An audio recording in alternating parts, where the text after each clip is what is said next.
Hello, everyone. Welcome to the IEEE Forge Showcase. This is the very first time that we're doing the showcase, and we're going to be seeing how it works, and hopefully we're going to be continuing this in the future. First, I want to thank everyone for being here and taking time out of your day, because I know it's kind of stressful right now with exams coming up, but again, thank you. You all can see my screen, right? Like the PowerPoint? Yeah, we can see it. Okay, yeah, thank you. First, I want to introduce all of the officers of the Forge. So my name's Leon, and I worked with all the hardware people. We also have Arifa, if you want to introduce yourself. Hi everyone, I'm Arifa. I'm leading all these software projects for the Forge. And then we have our very important Vedansh, if you want to introduce yourself. Hey, I'm Vedansh. I basically founded the Forge, and I'm passing off to Arifa and Leon now. And we have our very new officer, who is Adi, if you want to introduce yourself. Nice to meet you. Yo, my name is Adi Bandari. I'm the project manager for the Mark I computer. So I wanted today basically just to show everyone all the hard work that you guys have put in, and basically so you guys have a little bit of a bragging station, and you guys can show off what you have done, and also you could see all the other projects that people have been working on. What is going to happen is you guys are going to present for around 10 minutes with some Q&A built into it, but honestly just take as long as you want. And anytime you need to switch the slide, please let me know and I'll switch it for you. Also, for the software projects, whenever you need to share your screen, just let me know. I'll stop sharing and you guys can start sharing as well. Please feel free to ask any question at the end of the specific section for the people that you want to ask questions to. And anyone that wants to ask any questions, please do so. And I'm going to pass this off now, and I hope you guys are very happy with the results that we have from the Forge this semester. So we're going to be starting off with the lock presentation. So everyone that is part of the lock, please present. Okay, I guess, do we have everyone here? I hope so. I know I saw Fernando here earlier, but... Yeah, and Vishnu? Vishnu, can we hear you? I have no idea. But I guess, hi, I'm Andy. So I worked on the lock project along with Fernando, Caroline, and Vishnu. So what this basically was, we just tried to create a lock for the cabinets in the makerspace using the RFID technology. So we just come in, scan an ID card, and then you can just unlock your project just for the lockers. You know what it is. So what we had to do is we kind of just had to create simulations, and we tried using Tinkercad and Arduino projects, but we kind of just had to work with what we had since we didn't have all the materials necessarily. But if you want to, Leon, are we gonna? Yeah. Do we want to play the video? This video here.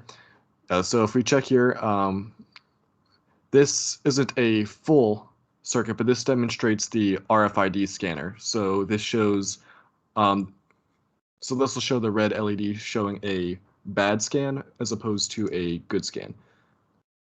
So we have two RFID cards. One's labeled the bad, so it's just an invalid ID, and the other is registered into the system.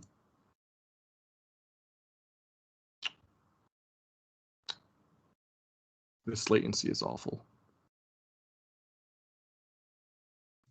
I'm sorry. Okay. Okay. 1 second. Should we go on to the next slide? Yeah, I would go ahead. Oops. And so this next one here, this is just really the second half of the circuit, because about a week ago we discovered our small ESP microcontroller didn't have enough functioning pins, because the only pins left were either in a pulled up or pulled down state, which we weren't aware of. So we're going to have to upgrade to a ESP32 as opposed to our ESP8266. So in these, we are using these videos, we're using the 8266, and this will show the magnet which we were in one of our prototypes that we're going to use as the lock.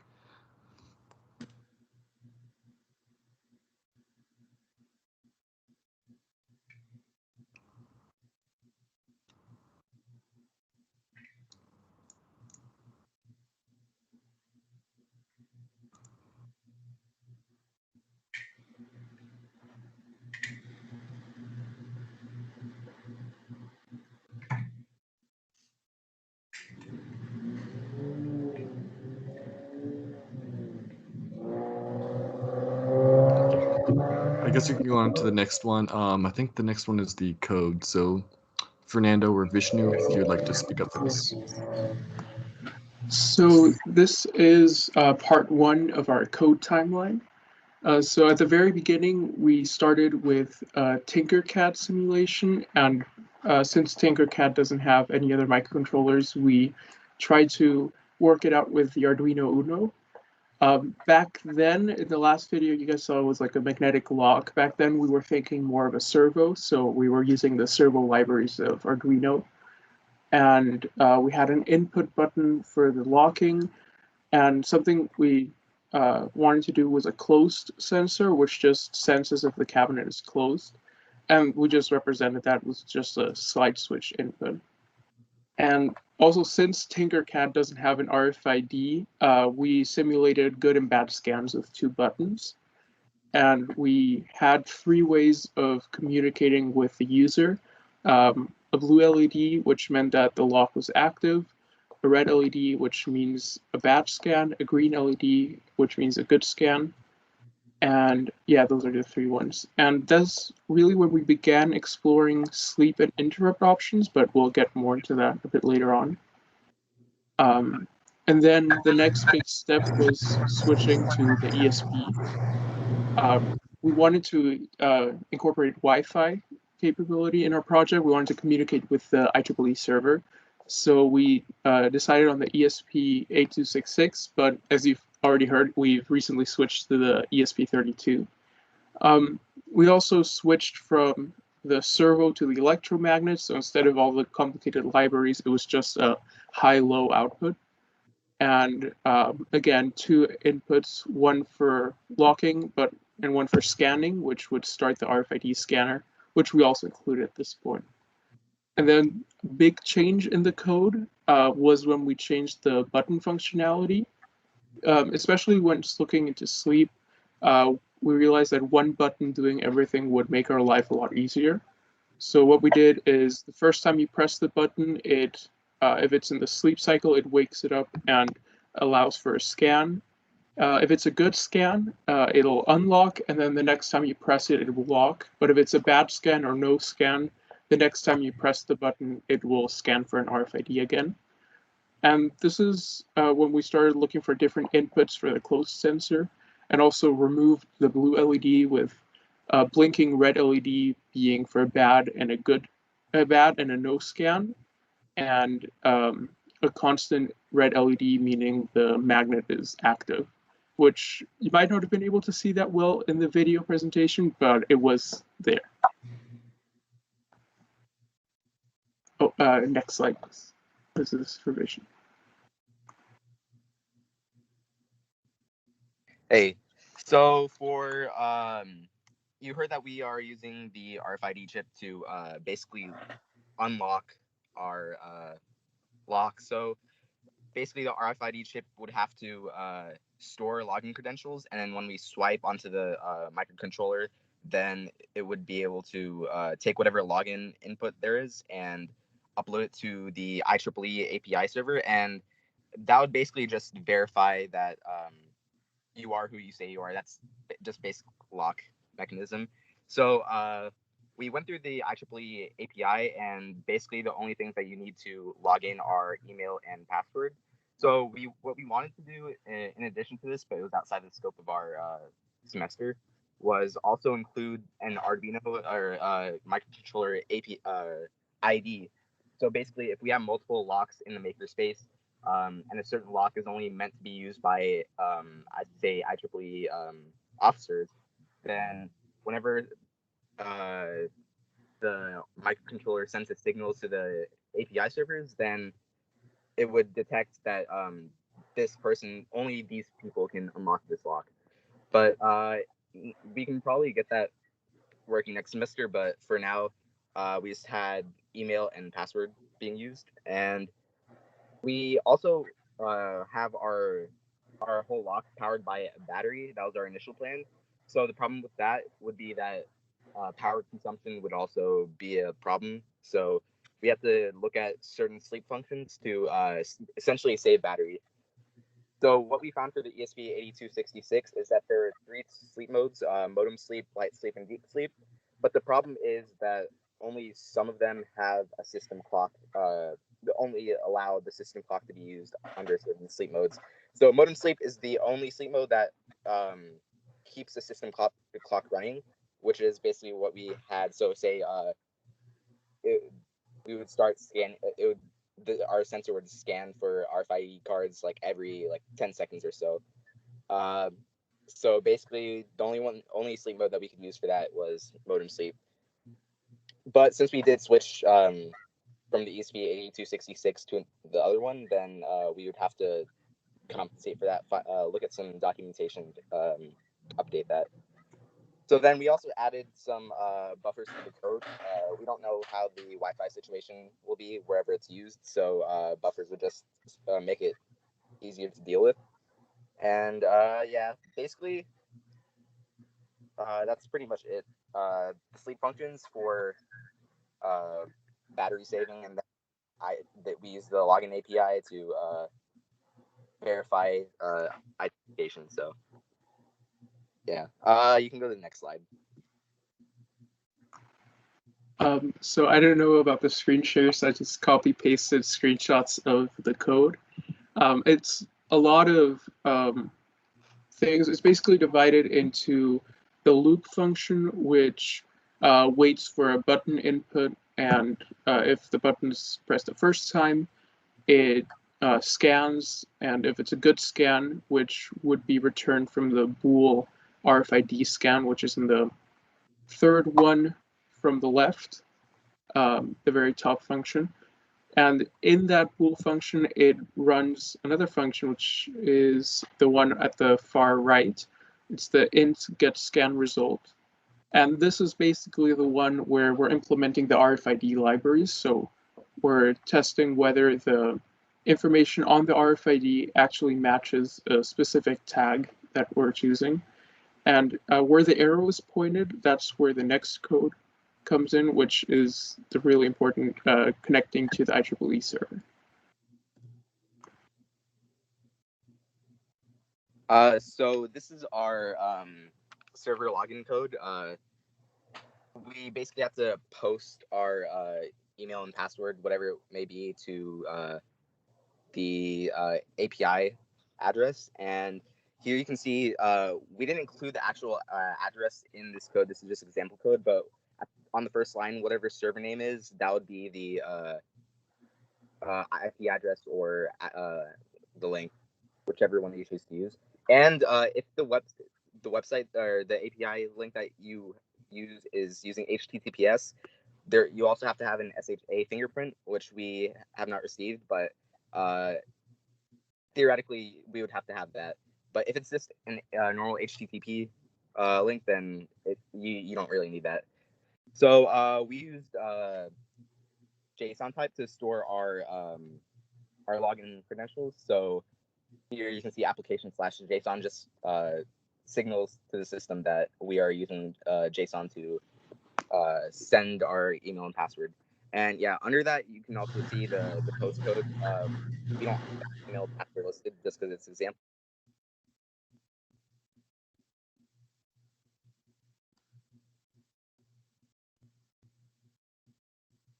Wait, you got cut off. Are you saying anything right now? Oh, I just realized I was muted. My bad. Okay, so did you hear like none of that? No, we got to like halfway. You muted yourself for like 10 seconds. Oh, okay. Yeah, we just missed like the last 10 seconds or so. Okay, so basically, if once it posts the email and password through the API and verifies, it'll either say login successful or login failed and try again, or whatever error occurs. That's basically it. You can go to the next slide.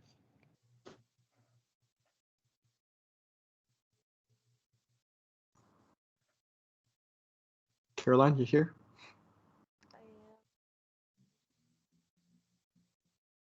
I'm sorry, we can't hear you too well. I'm asking Caroline if she's here. Am I just really quiet? Yeah, Oh, yeah, you're really quiet. yeah, you're. Sorry, technical difficulties. Is this loud enough? Yeah. Hopefully. So this shows the progression of what happened with the hardware. So we started with brainstorming ideas for what we would put in the circuit. So we thought of different things for the possible lock mechanisms. We started out thinking we were going to use a servo motor and make it a mechanical lock. And then we thought of using the linear actuator and a basic electromagnet. When we built the circuit, we were on the idea of an electromagnet. So then when we were looking at microcontrollers, we used the Arduino Uno when we made our Tinkercad simulation. We thought of using a Raspberry Pi because it has a Wi-Fi connection. We looked at particle photons, but didn't do it. And we chose an ESP because it's small and had Wi-Fi connectivity, but now we found that particular model that we have doesn't have enough pins. And then for RFIDs, we found the model RFID RC522, and we mostly stuck with that. We tried looking at a couple of other NFCs, but then decided the RFID was the best choice. So we ended up using the servo motor in our simulation. We used buttons instead of the RFID because there wasn't an RFID in Tinkercad, and the only microcontroller there is the Arduino Uno. So then when the circuit was built, we had an electromagnet to show whether or not it worked. We used the ESP for the microcontroller, and we used the RFID RC522. And we planned on adding a voltage divider to check the battery level once we got a physical battery in, because right now it's still connected to a laptop. Next slide. So this is the circuit design of current app. Let's talk about it. Okay. Okay. So as we've mentioned, we have plenty of improvements to make for the upcoming fall semester. So as Caroline mentioned, we still need to add in the solar panel to charge the battery, because obviously we're going to need some way to have these run longer than 8 hours, ideally.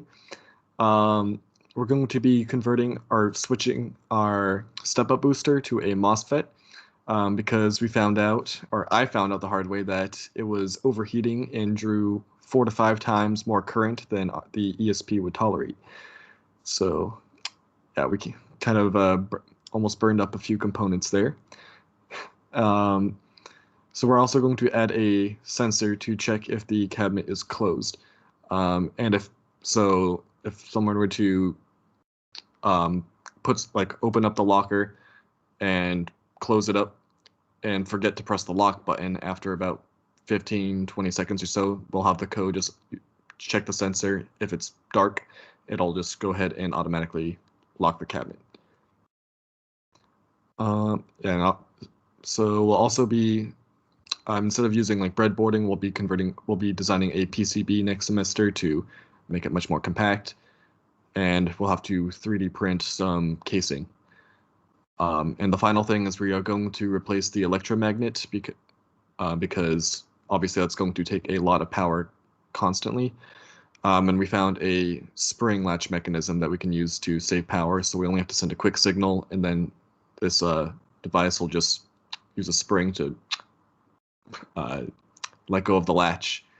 And it'll hopefully just open the door slightly automatically, give it some kind of force. So it's going to be very convenient. All right. And yeah, this is just our schematic with our plans. We still need to fill in some of the boxes here, such as the MOSFET design, but that is to be determined next semester. So for the code, there's a lot of exciting stuff. So as Vedant showed, we have a lot of the code for the communicating with the server done. We'll just have to implement it and see if there's any bugs that we might need to work out, as well as the sleep function, which we want to add, which hopefully the way we've designed the code shouldn't create too many problems, but we'll have to see. With code, there's always some error that jumps up suddenly. As Andy said, we wanted to add the close sensor variable, which will change the code a bit, but not. It would just be an extra if statement, which an extra little function, which shouldn't be too difficult. And something that we wish to do next semester, but hopefully we'll be able to get it done. It's relate specific RFID cards to login information in a database instead of storing it in ESP, which will be very, very helpful once we produce more of them. And an important idea is to rewrite the RFID with a unique ID after each scan, and then update the database with the unique ID. That way, it adds a little security feature. That way, if a card gets cloned and you scan it one more time, the code is invalid. It's like a little added security. And as previously mentioned, we are switching over to the ESP32. The way the code is right now, including with the server information, it will not change. Just the sleep functions slightly, but we believe that they're similar enough that the research we've done will help us out a lot.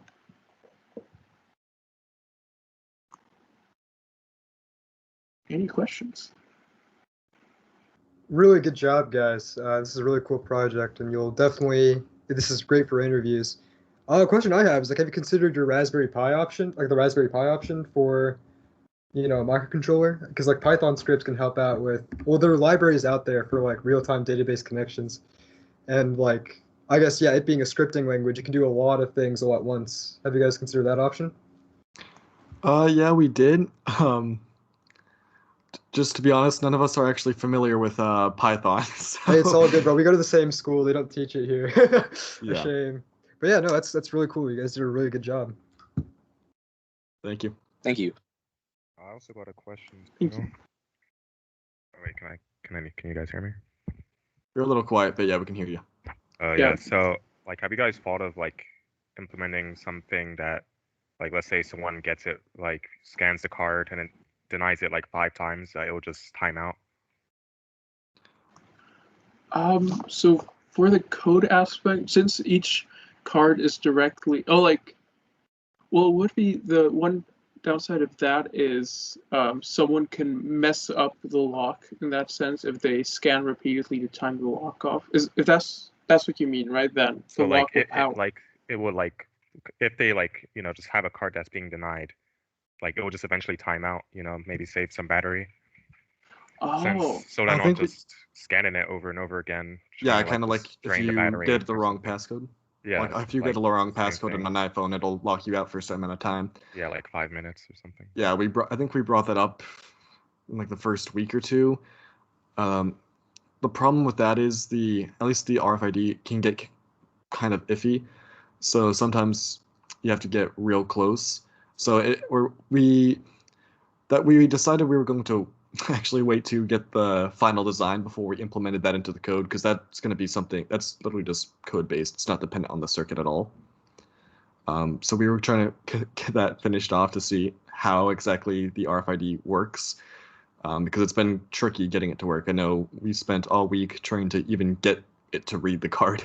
So that's cool. Also, with the sleep function, hopefully the scanning of a card wouldn't, because every time you scan a card and it's a bad scan, the ESP should power off immediately, like going back into sleep mode.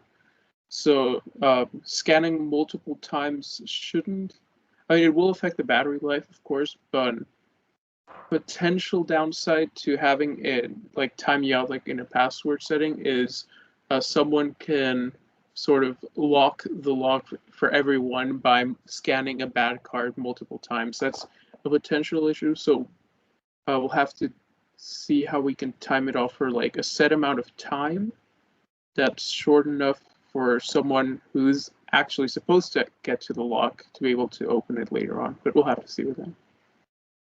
Yeah, and also RFID chips, from personal experience, they're like sometimes they're really annoying to deal with. So if you have someone that's actually supposed to be able to access it, but the problem is with the scanner, then they might be locked out. So we would have to like meet up in person and test it together first before you implement that. Because if we just do it beforehand without being able to check it, like especially with COVID, then we wouldn't want to like block anyone who's supposed to actually be able to access it. Yeah, working with it's been very finicky. So I think we should give it a shot though. Like, but we'll definitely have to have everything, the entire circuit finished though before we can. That answers my question.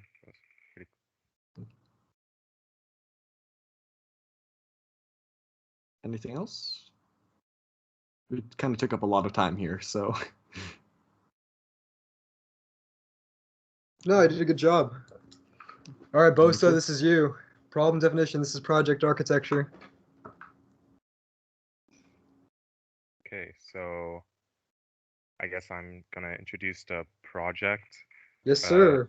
So we're making a computer that our designer Adi came up with, and basically it's supposed to just be really good at sorting.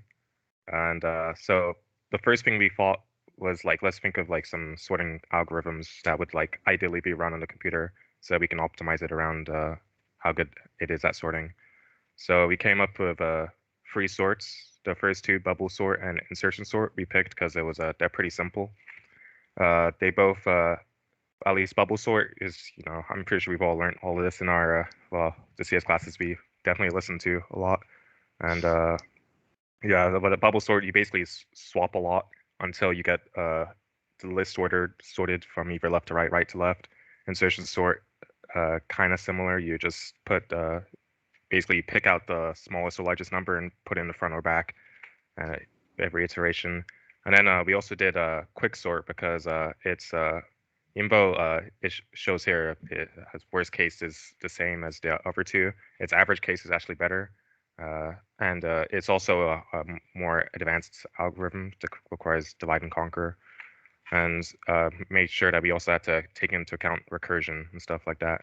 So so basically what we did is we actually implemented all 3 of these in MIPS. Well, we implemented 2 of them in MIPS, and then so a really good implementation of quicksort, because that's if you know what MIPS is, trying to do a quicksort in MIPS is it's quite a pain. So we implemented into MIPS, and then we went through each instruction and saw like which instructions we're using a lot. Like we're using add a lot, at least for bubble sort. We were using a lot of swap, and we also repurpose swap to potentially use in insertion sort too. And so like we basically picked out let's see, instructions that we thought we probably should implement into our computer. All right, next slide. Besh, that's you. All right, yeah, there we go. Hello, I'm Sarah Besh. So pretty much to begin with our design, like Orbosa said, we implemented the 3 algorithms in MIPS assembly, and we analyzed each of our programs to determine the most common use instructions. This is important to pretty much get an idea of what instructions and what part of the hardware we can modify to best handle sorting in general. So as you can see here, the most common instructions were add, branching, and jumping, and then storing as well. So to efficiently solve what these instructions do with the hardware and like speed up that process, we broke them down into problems that we can solve. So the main things we noticed that we can modify, I guess, were that for sorting, you're constantly accessing the array. So these are the problems that we recognize. So for sorting, you're constantly accessing the array, and for conditional branching and jumping, since it's a very common instruction, using the ALU may not be the best and the fastest method, right? So another thing that we noticed was that we use the swap subroutine a lot. That's used in sorting the array. So it's also a major contributor to increasing our CPI. So these modifications for these problems consisted of establishing a memory hierarchy with the cache to implement to load in the array, and we're going to discuss this later in the presentation. And then also implementing a swap instruction, which reduces the swap subroutine from 10 cycles to 5 cycles. And then also implementing a comparator to speed up that branch jump process, which we'll also talk more about in the specifics of those designs. All right, cache. Since we are going to be constantly accessing array elements, we decided to implement cache, which is a much smaller register file on a CPU chip itself. So let's just first go over a couple terms that I'm going to be using. First is so the way cache is structured, right, is just a basic matrix of register files, right? So there is a column and there is a row. And so the full column is called a block, right? So not column, the full row is called a block. So then each block is divided on data fields, and each data field is 8 bytes long. The reason for that is since we're planning on sorting different data types like integer, long, characters. The longest data type is 8 bytes, which is long type. And after doing research, we decided that dynamic data allocation in cache would require too much extra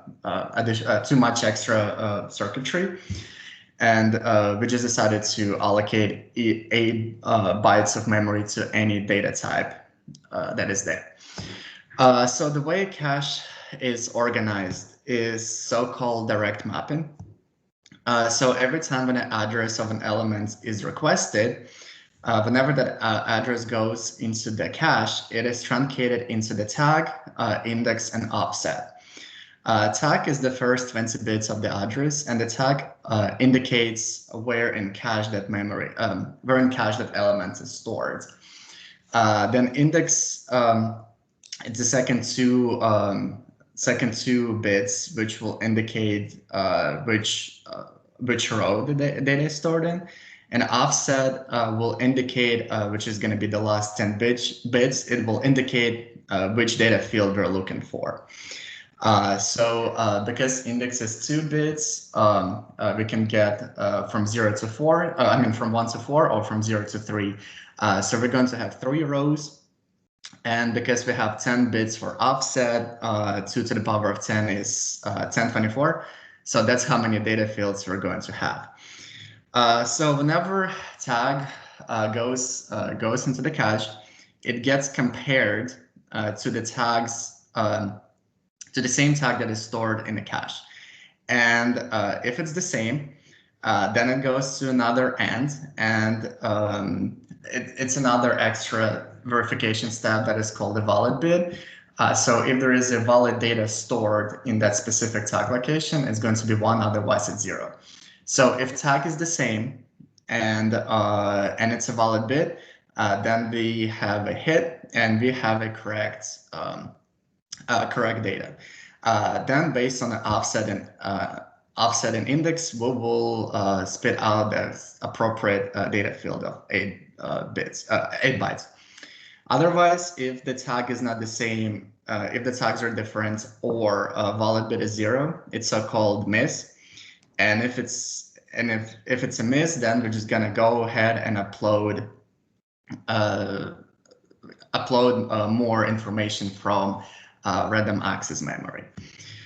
So one of the things that we needed to consider while designing cache is when to upload stuff into the cache and when read stuff from the cache. We don't want to be constantly uploading, and nor we want to be constantly reading from it. So that's why, therefore, we decided that uploading data into the cache and reading from the cache is only going to happen when a load word command or store word command is issued by the programmer, right? So every time when we're trying to load word or store word, that's when cache is going to be activated. Let's see. So so the reason why the biggest disadvantage of a direct mapping organization, the one that we have, is when the data in the RAM is located far enough from each other. Then when the data is read, the tag and offset bits may be exactly the same. When that happens, so if the data in random access memory, right, is located too far away, then we can hit a certain time when tag for two different data will be exactly the same, right?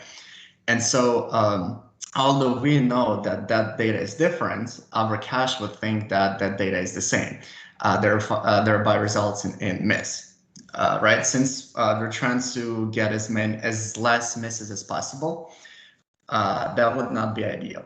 However, since we are dealing with arrays and we're only going to be sorting the arrays, all the elements in the array are located close enough in the memory. Then even if the array is too, the amount of misses that will cause is going to be quite illegible. So it's not going to mess up. It's not going to mess up the system. Let's see. All right, that's it for the cache. Boss, if you have anything to add. Yeah, I can clarify a little bit more. So the whole point is that we're not just gonna bring in like a single array, like like the first value of the array in the cache and store it there. Like the whole point is that we bring a whole block, which means that it's not just the single value that's in that array, but like basically a lot of memory with the block of memory it's stored in, so that if we ever, like, let's say we go to the next element, because in a lot of the sorts you're usually like comparing between elements that are really close to each other, or like literally just right next to each other. So there's a really high chance that if you the next time we call load word, it's going to be a value in that same general area, which is going to be in that same block, so that we're saving time taking from the cache instead of going actually all the way back to RAM and bringing that into the cache.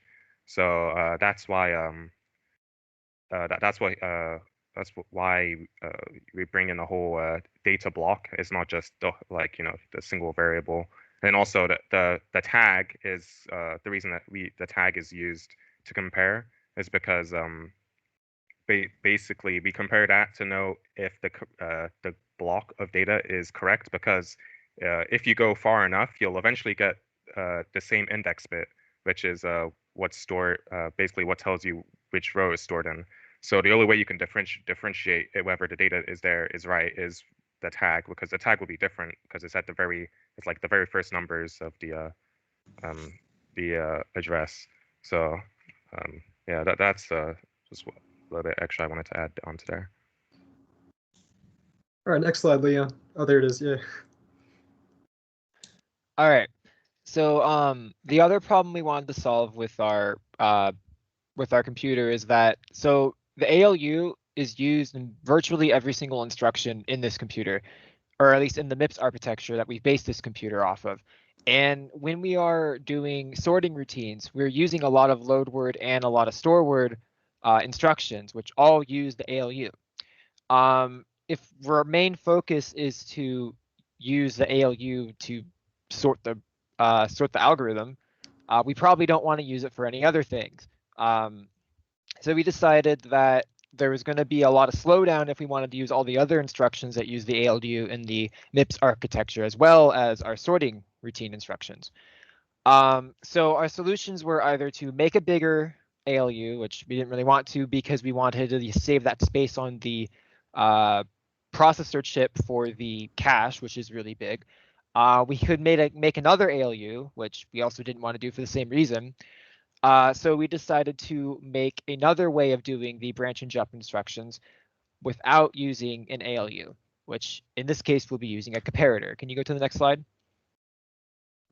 All right, so our comparator and our decoder that is all together with it will allow our branch and jump instructions to not use the ALU, and they also are calculated in the background while the ALU is being used. So while the algorithm is sorting the array, we also are calculating all of the branches at the same time. So we don't have to worry about waiting in line to get another instruction done. It's all done simultaneously, which speeds up our computer. I don't think I mentioned it before, but a branch instruction is basically when we're in our code and we're going down the list of commands, if you want to jump back and loop back up to another command, you will use a branch instruction based off of a condition, and a jump instruction is basically a branch instruction without a condition. So just to clarify that. Can you go to the next slide? So this is a diagram of basically of all the components that go into the branch instruction. It's based off of the the MIPS architecture diagram that you might have seen in Dr. Dodge's class. And basically all of the whole top portion is basically the same, and the bottom portion is the same after the registers, or before the registers. So the comparator you can see to the right of the registers is new, and so is the decoder and the mux that goes into it. So all these together basically do the same function as the ALU would do in the MIPS architecture for a branch and jump instruction, but it's not using the ALU, which is the whole point, and it makes the computer faster. All right, can you go to the next slide? All right, so if you're wondering how we actually implemented our theories, I guess, and ideas, we use Verilog we use structural Verilog to test our components. What you see on the screen is the sample of code of like what Verilog would look like, as well as a test bench, right? So what you're looking at right now is the swap instruction. And as you see, operand A and operand B containing 2 elements, swap, and at the end, it does it within 5 clock cycles. You can go to the next slide. So that's the original. This is the original MIPS architecture that we based off of we based our design off of. If you go to the next slide, you can see our final product where the memory write back. We toss in the cache and use the decoder to differentiate whether we're doing a register write back or a cache write back. And as you can see, we do a cache write back to the main memory. You can also see the comparator where where MIPS would have handled the conditional check, it would do an ALU decode and do a branch instruction, right? Measure if operand A is bigger than operand B, and then send that result. Instead, we just use a flag from our opcode in the control unit and send it to the comparator. You can go to the next slide. So future improvements we want to make. Right now, it's built on the MIPS instructions and architecture. If we had an original design, our own opcode, we have the potential of optimizing things even more, as well as modularity. We'd also want a associative cache, let's say associative, just for practicality reasons, as well as floating point functionality, because currently, as far as we've tested, it's only been integer math, and we haven't tested any further. Any questions? I mean, we were also thinking because the cache that we were talking about before was actually data cache, so it's only like stuff where the array would be stored, and so we were also thinking we could also possibly implement an instruction cache too, because again, in a lot of these algorithms, there's a lot of loops, and since there's a lot of loops, you're going to be doing the same instructions quite a lot of times, so that can also benefit from a instruction cache, which is I think also probably easier to implement than a data cache. So that's another improvement we were thinking of adding too. Any questions? So like the last thing you said, I was kind of wondering like, where do the complications come but using floating point as opposed to integer? Oh boy, yeah. So have you taken? Yeah, that's a fun question.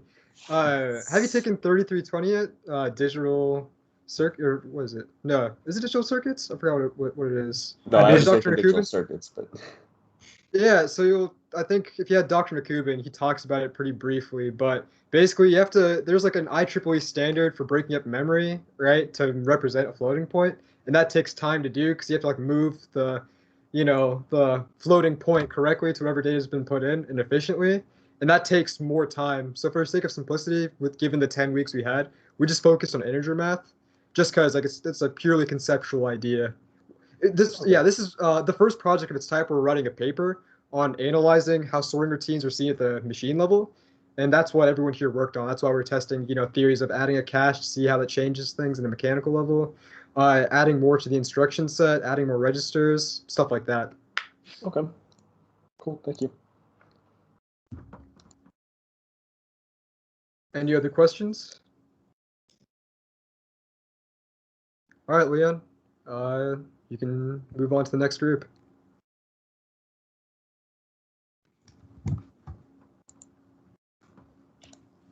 Leon, so project share will have to share their screen. So if you could, yeah, thank you.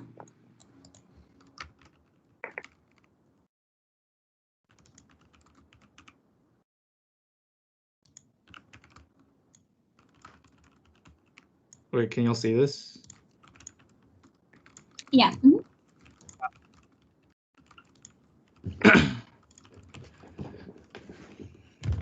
Okay, hello, my name is Ben Wong. I am a junior and currently majoring in computer science.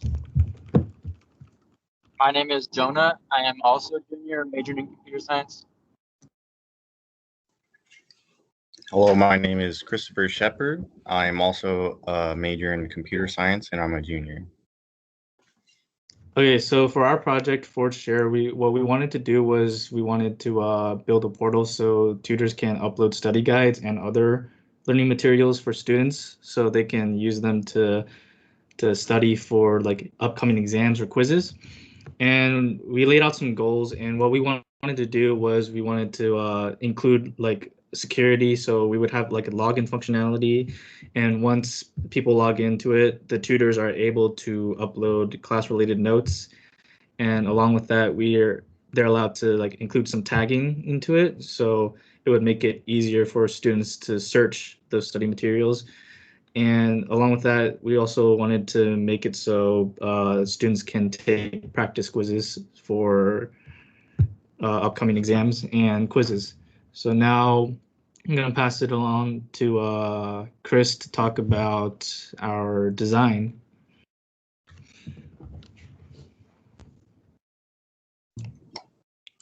So when we first started, we first brainstormed what we wanted our end goal to look like. And to do that, we used Figma, which is a collaborative interface design tool, where we just came together and designed what we wanted it to look like. And this is what our tutor login, the ultimate design ended up being. And in the next slide, this is where we have our modal, where we wanted to upload the tutors to upload their files. And on the right-hand portion, we have class courses, classes, and tags, where we wanted to associate some information with the files being uploaded. So students could more easily find the files that were uploaded, because user friendliness was a very big mission for us. And yeah, so I'll let Jonah talk about our login more in depth. So after laying out our design goals, we decided to split up the project into two parts, where I would work on the login functionality by connecting to the API, and Chris and Ben would work on uploading to the backend any relevant course information. So we used the Svelte framework using TypeScript, and I connected to the IEEE API by posting to the user route. As we'll be able to see in a second, Ben will pull up what the login page currently looks like. After students and tutors log in through this login page, they would be presented with the upload page, where they would be able to upload any relevant course information. Unfortunately, there was technical difficulties connecting the Svelte framework to the IEEE API.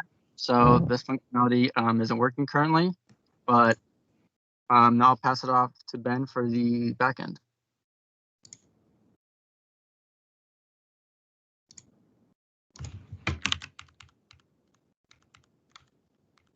Okay, so right here is what me and Chris did. What we did was this modal right here is kind of like the design we showed, where right here on the left side we can either drag or drop files, or we can just click it and open up your file directory, and we can like put stuff in it, and along with that, we can also put in like the core section. So let's say 1337, put in the class name. And we can also put in tags. So for example, obviously this isn't like for loops and stuff, but let's say these were files talking about for loops. So we can put in for loop. So a student can search up for loop to find things to study on. And then once we click the upload button, it would upload it into the database. But unfortunately, right now that functionality has not been implemented. But we do have right here for the API on the IEEE API, we do have code where we connect into DigitalOcean, which also has which takes in from AWS SDK, which basically makes it kind of like Amazon S3, where we can access it through the access key and also a secret access key, and then we can upload it into here using this code. But like I said, we haven't implemented that yet, so it's a work in progress as of still right now. And so I'll pass it on to Chris to talk about the things that we've learned.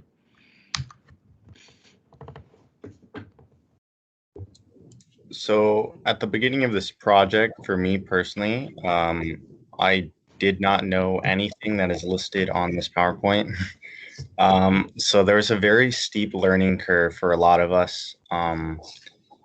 Personally, just a lot of the languages, we spent many hours watching YouTube tutorials and going through online tutorials trying to figure a lot of these frameworks and languages out.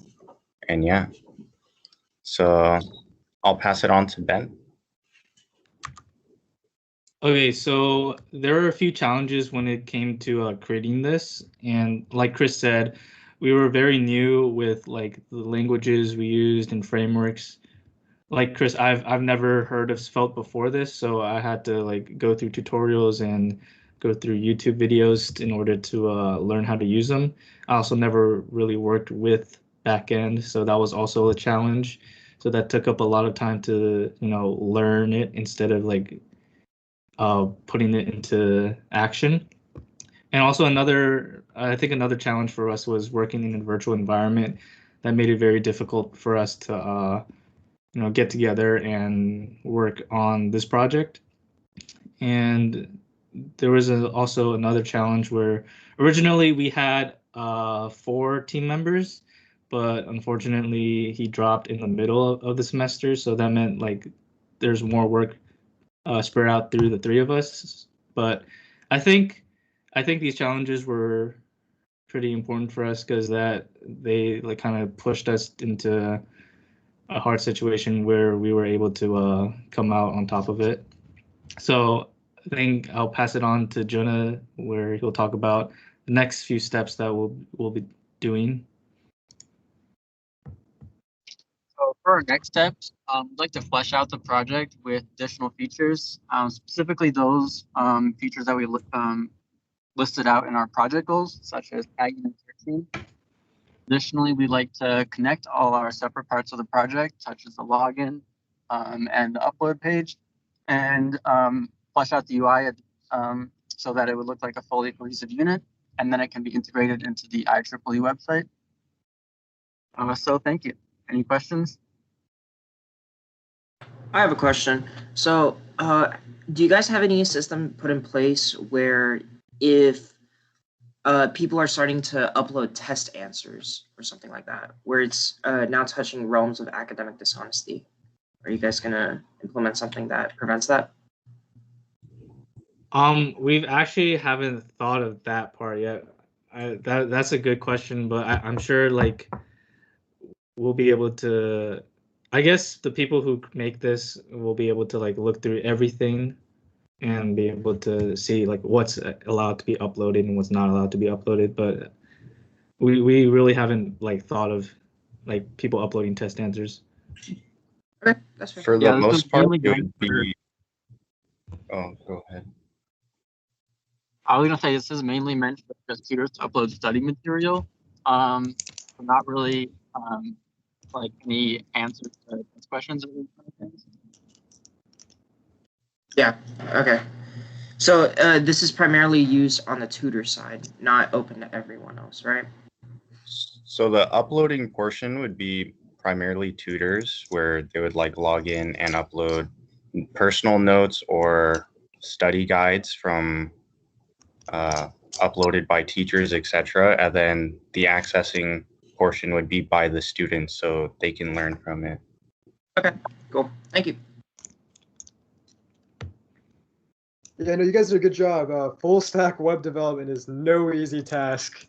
I just got a question about like the back end. So yeah, you guys for the back end, what type of database do you guys use? I think we used DigitalOcean, which also like had used I think it connected with the Amazon SDK, AWS SDK, which basically using Amazon S3. So yeah. Yeah, no, you guys, yeah, I know what web development's like. You guys did a really good job. Thank you. It is very hard. Yeah, but a lot of yeah, clever programmer tutorials. Yeah. Or web dev simplified. Thank you guys for such a wonderful presentation. If there are no other questions, we can move on to the next project, which is project website. Filipos, whenever you're ready, you can go ahead and share your screen.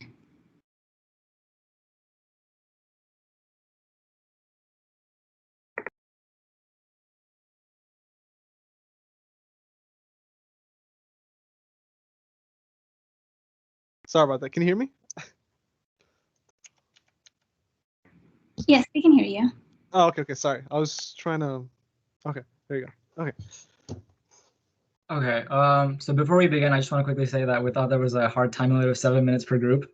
So our presentation will be mainly showing the front end. But if any of you guys have like, if any of you guys want to see the code portion from Visual Studio Code, please don't hesitate to ask. But with that said, hey everyone, my name is Babashir Shrestha. I'm a freshman studying computer engineering.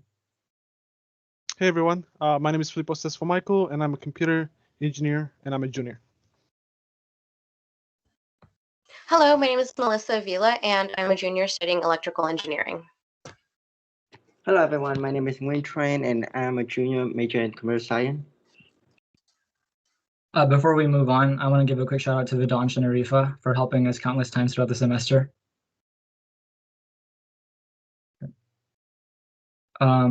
So for the last semester, our main goal was to revamp the current IEEE website while transitioning it from Polymer to Svelte-based.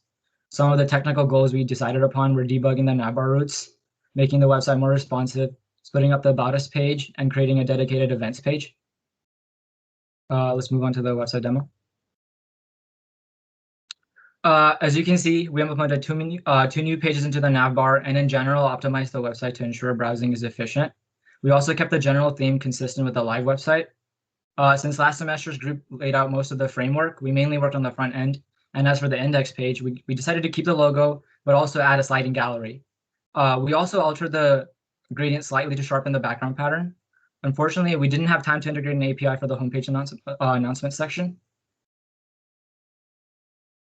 And as you can see, we implemented social icons in the footer for students to have easy access to IEEE's social links to stay up to date, as well as copyright trademark. Not to talk about the About Us page, I'll pass it on to Nguyen. Okay, so for the About page, we decided to create a separate page for our team section. And we're also adding two new sections, which is the history and team statement. Furthermore, we're also adding our member section at the end, which will show the team member and the activity that IEEE provide. Next, we will go to the tutoring page. So for this page, we kept the same design as the current IEEE website have. The only thing that we changed is that we removed the event section since we're gonna make like a separate page. Other than that, everything should be the same. Okay, now I will pass to Philippos to talk about the program page. Okay. Hey everyone. So for the programs page, we implemented so that students, newcomers, or who are freshmen, to give more information of what events IEEE is hosting. So an example like Tech Committee, the Forge, or other events that are going to be happening would be listed here. And also we made the page more interactive for students. If there's so many information laid out here, we made a button that could just directly back to the top, or even to make it more simpler, in the top navbar page we have more easier. So if student wants to go to a specific like events going on, he could just like or she click on it and directs them back to the information of it. And the arrow here also makes it much easier. And for the HKN page, it's identical to the current IEEE website, but since we have to use Svelte, we kind of had to start from scratch for the grid. It wasn't working properly with it, so we had to, basically start from scratch, create a new whole grid, and then make it compatible with Svelte. And I'll pass that to Melissa for the contact page. Okay, so before the contact page simply had our contact information, and we wanted to make it easier in order to facilitate communication between the students and companies who would like to sponsor us. So we implemented this contact form, and we also added social icons to the page, which have direct links to our IEEE social pages. So it'll facilitate interaction between students and companies and IEEE. We also added a sidebar, which when minimized, it allows us to easily navigate on mobile browsers.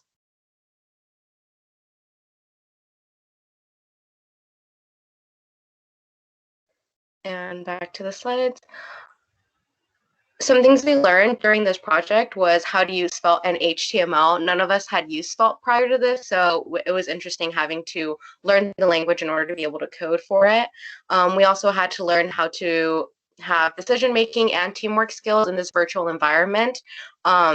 Usually whenever we're together, we have different ways of like thinking things through and helping each other. It was definitely a lot of usage of GitHub and their GitHub commands and using branches in order for us to be able to congregate and work together on this project. We also learned how to import third-party packages into the code that we were using. Next slide. It's on the next slide. Can you see it? Is it Okay. like? Sorry. Okay, yeah. Okay, no, you're good. Some of the challenges that we faced were debugging. Not all of the code that we had before was compatible with Svelte, so we had to learn how to change it in order for it to work through Svelte. We also had to learn the frameworks of Svelte in order for everything to work together efficiently.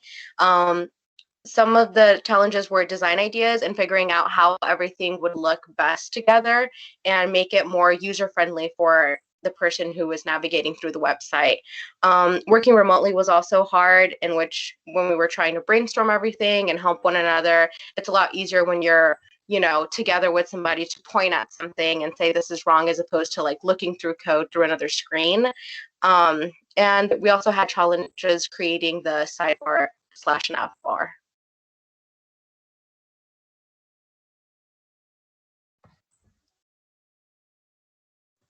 Is it on It's the on next the slide? next step. It is.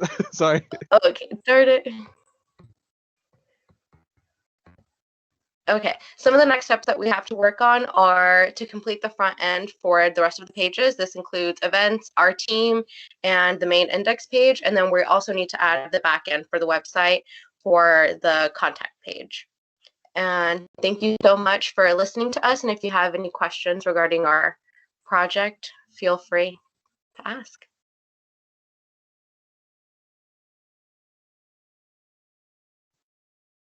It looks really good, guys. Quality job. Thank you.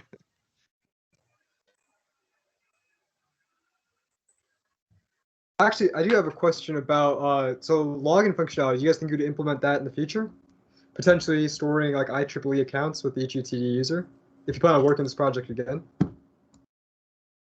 I think that's definitely something that we would do. It's just this semester. This semester, I think, with all the countless like disasters that was happening, especially the windstorm, we didn't really have time to integrate an API. It's one of the reasons why we weren't able to flesh out some of the pages. But yeah, I feel like that's definitely something we could look at. Yeah, if you plan on working this project again, I strongly recommend Firebase. It's a very useful tool. It's free too. You just you mitigate users through there. I think I've had experience with that actually.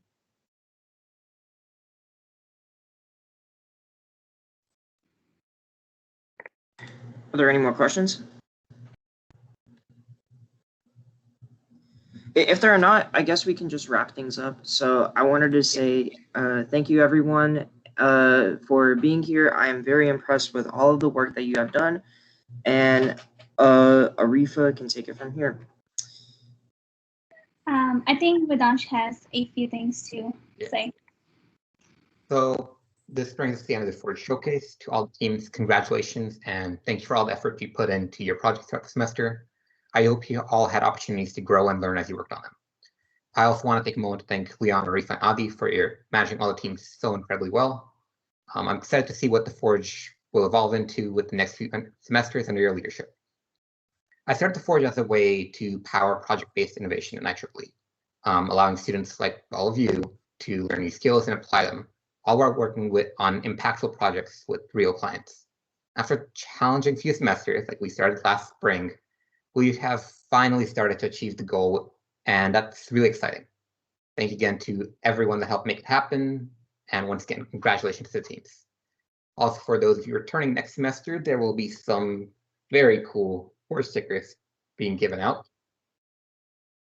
So yeah, thanks everyone.